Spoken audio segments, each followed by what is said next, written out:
Number 18 Michigan has recorded back-to-back shutouts after blanking BYU and Maryland in its last two games. They take on number 13 Northwestern this weekend in the Big House. The two teams ranked first and second overall in the FBS for lowest points per game, the two best defenses there. Skip, you love some college football. You watch everything. Are the Wolverines, Harbaugh's Wolverines, for real this year? Molly, Stephen A., you better believe they're for real. Yeah? Okay. I believe, as much respect as I have for Northwestern, what Northwestern did early this year to Stanford was just stunning and extremely impressive to me, because Stanford went to Northwestern as a 10-point favorite and lost by 10. So I respect Coach Fitzgerald and what he's done there, but they will not win this game at the Big House. Here comes Michigan. Jim Harbaugh is a force of a head coach, both in college and in pro football. Obviously, we saw what he did at Stanford and what he did for the 49ers, and now what he is already doing in his first year back at his alma mater at Michigan. This team is for real because the cupboard was not bare, left by Brady Hoke. All of a sudden, Stephen A., I'm seeing Jim Harbaugh completely change the mindset, get into the psyches of young men who already had a lot of talent. That defense is athletic and talented and now very physical and very well coached. Very underrated defense. I'm looking at you shut out an explosive BYU 31-0. Then you went to Maryland, which can explode on a lot of other teams, and you beat them 28-0 at Maryland. Are you kidding me? So now I'm looking at, yeah, this will be a close, low-scoring game because the way Jim Harbaugh is doing it is with ball control, killing the clock, running the football with Devian Smith and a stable of very good backs, and a quarterback who's a veteran transfer from Iowa in Jake Rudock, who's, you know, he's not great, but he's not bad. He's good enough for them to be pretty good. And now we look back at that opening night, remember that at Utah? If Jake Rudock hadn't thrown the late pick six in the fourth quarter, my goodness, they were in that game. Now that loss looks more and more impressive. That, of course, made that score 24-10, and they came back to 24-17. Utah is a dynamo, and we're going to see Cal go to Utah, so that's going to be very interesting with Jared Goff at Utah. But again, I think Michigan is about to make another statement, because Jim Harbaugh is one of the best coaches in the land, and that means pro and college football. It's interesting that you say that, because I think they're for real. All I would add to you is that I think it's also a product of what we're seeing from the rest of the Big Ten right now. The number one or number two ranked team in the nation, at least a couple of weeks ago, was Ohio State and Michigan State. And both of them were relatively unimpressive and have been. When you look at Urban Meyer and what's transpiring at the Ohio State, Cardale Jones, J.T. Barrett, you don't see a lot from Cardale Jones, and it seems like he needs to pick one quarterback and just stay with him and ride that way. When you look at Michigan State, they seem to be a shell of what we thought they were going to be. The struggles just seem a bit too arduous. Their game in 2 weeks against Michigan, I think, is going to tell us a lot. If I remember correctly, just looking at the schedule right here, Skip, I believe that game is at Michigan. So Michigan State is coming to Michigan. I think that's going to be a big-time game. Yep. That game is October 17th. I'm looking forward to that matchup. And, of course, Michigan ends the season against Ohio State. But do we expect, even though you got to watch out for Minnesota, do we expect them to beat Minnesota? Yes. Do we expect them to beat Northwestern this weekend? Absolutely. Then you look at Rutgers, Indiana, Penn State. It seems like at the most, Michigan, with Jim Harbaugh is going to lose at the most 3 games. The likelihood is that it's only going to be 2 games, and that's going to be obviously a vast improvement from what we've seen from them over the last several years. Last year, you got to remember their numbers in terms of what they was putting forth. Skip, overall, they ranked 112th offensively overall, recording just 333 yards per game. Now it's at about 393. They're putting up over 200 yards rushing per game.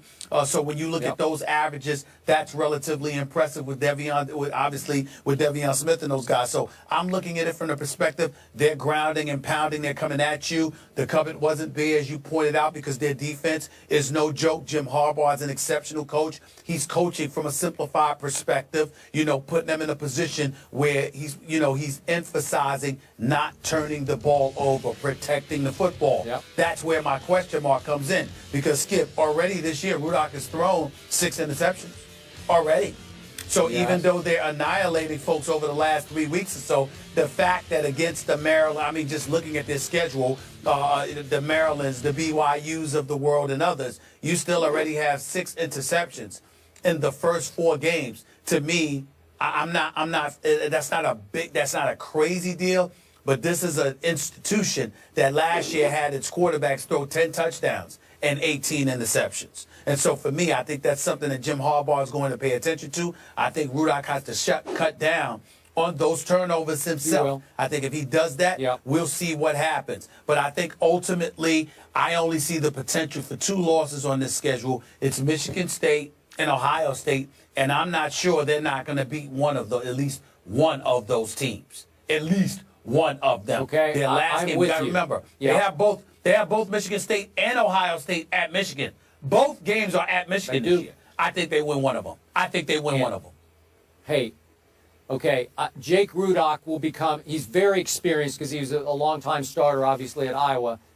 I think he will become more and more of a low-risk game manager under Harbaugh, and I think they will be effective enough on offense to beat Michigan State at home. I'm still not quite sold that they can beat Cardale and company, because I think Ohio State is just still a little more talented. And last year, sometime in the mid-year, Ohio State caught fire, and I think they will again, and I think they might be a little too much for Michigan, even in the big house late in the year. The Cubs take on the Cardinals tonight in Game 1 of the NLDS. It will mark the first postseason meeting between the two teams. Now, the Cardinals won the season series, but the Cubs won 6 of their last 9 meetings. Skip, we all know this. The Cubs haven't won the World Series since 1908. Is this finally their year? Molly, Stephen A., I said this on the show last week, and I'm going to repeat it. I just have a weird gut feeling this is the year the Cubs finally break through. And as Stephen A. knows, I spent some time in Chicago as the columnist of the Chicago Tribune, which meant I spent a whole lot of time at Wrigley Field. And Stephen A., I've told you before in discussions about the Cubs, I was always amazed at the negativity the fans brought to Wrigley Field.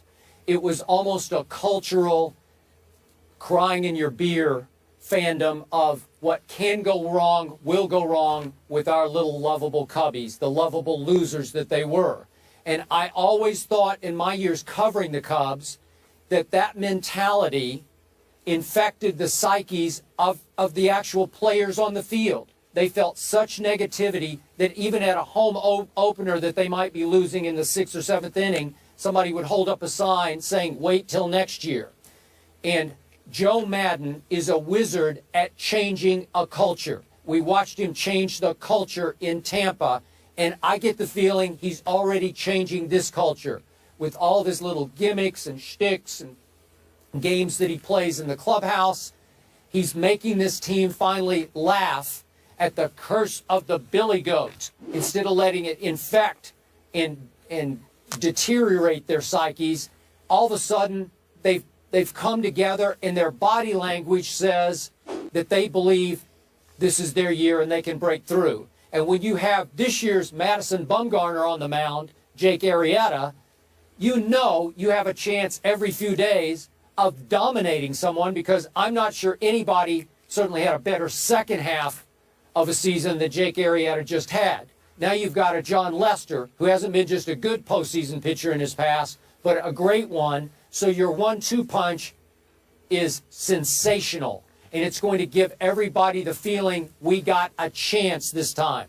Now, I will declare myself, I grew up a St. Louis Cardinal fan. I root for the Cardinals. What they did overcoming so many major injuries this year to win 100 games was all-time phenomenal.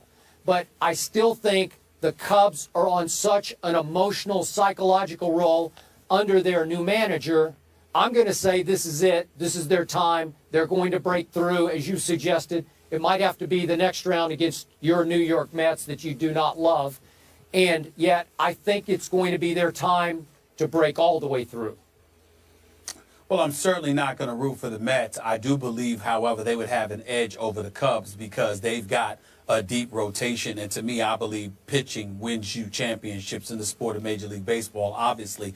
I hope I'm wrong about the Chicago Cubs. I find myself rooting for them. I am a Joe Madden fan, number one. I am a Theo Epstein fan, despite the fact that he was in Boston before he went to Chicago, because I think he's phenomenal at what he does. But I look at guys, Starlin Castro has come on strong, Anthony Rizzo doing his thing. I look at this kid, Addison Russell and Schwarber, who hit a home run the other night. They've made contributions, and I'm a big-time fan of Chris Bryant as well. So they've got some talent on the Chicago Cubs. Here's the problem, Skip, and this is why, despite my hope, even though I love and respect the hell out of the St. Louis Cardinals, and I'm a huge fan of Matheny, the manager, and Yadier Molina, who I think is one of the best catchers, ever. This dude knows what he's doing behind that plate in terms of controlling and protecting his pitches and dictating tempo.